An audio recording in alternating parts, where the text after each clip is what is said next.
En videos anteriores yo mencionaba por qué las señales armónicas son tan importantes para el procesamiento de señales. Además de saber representar este tipo de señales mediante las series de Fourier, es importante también que el estudiante conozca las propiedades de las series de Fourier, ya que éstas nos permiten entender el efecto que tienen las transformaciones y los procesos sobre las señales armónicas. Las propiedades que vamos a revisar son las siguientes: la propiedad de la componente de C, la propiedad de desplazamiento, de linealidad, de diferenciación y la relación de Parseval. Si bien las series de Fourier cumplen con muchas más propiedades de las que se encuentran en esta lista, por su practicidad y relevancia, en este video y los siguientes voy a hacer especial énfasis en estas en particular. Vamos a comenzar con la propiedad de la componente de C. Esta propiedad establece que el coeficiente C sub 0 se corresponde al valor promedio de la señal x de t.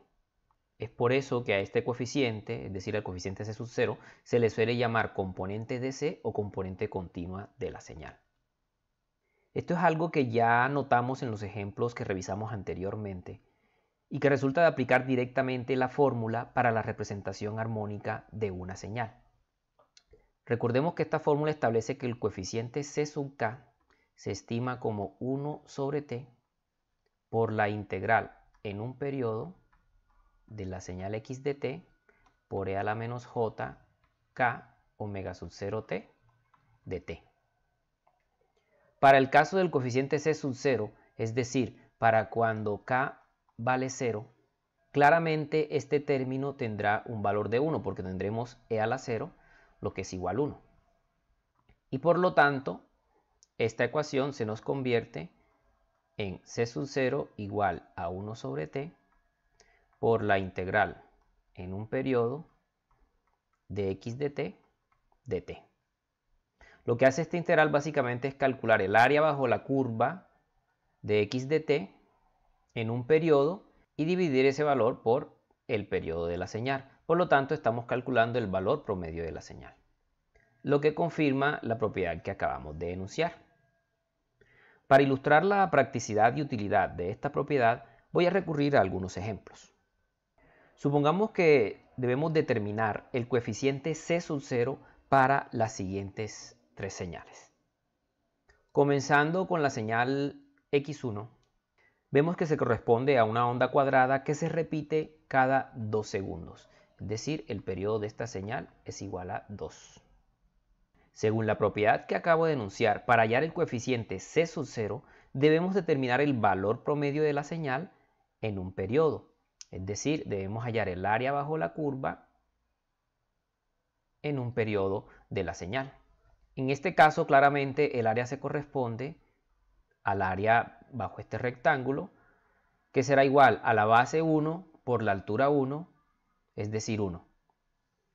Por lo tanto, C sub 0 será 1 sobre el periodo, que es 2, lo que es igual a 0.5. 0.5 se corresponderá al valor de C o a la componente de continua de la señal x1.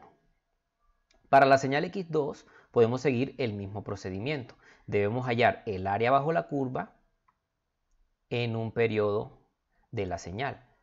Claramente, el área de este rectángulo se cancela con el área de este rectángulo, por lo tanto, la componente de C de esta señal es 0. Para el caso de x3, calculamos el área en un periodo, que en este caso se corresponde al área de este triángulo, que será base 2 por altura 1 sobre 2, lo que es igual a 1. Entonces C sub 0 va a ser el área bajo la curva, que es 1, sobre el periodo, que es 2, es decir, 0.5. Tanto x1 como x3 tienen el mismo valor para el coeficiente C sub 0. Para terminar, quiero aclarar que el coeficiente C sub 0 nunca debe confundirse con la componente fundamental de la señal armónica. Recuerden que la componente fundamental está asociada a los coeficientes C sub 1 y C de menos 1. En el siguiente video vamos a continuar revisando otras propiedades de las series de Fourier.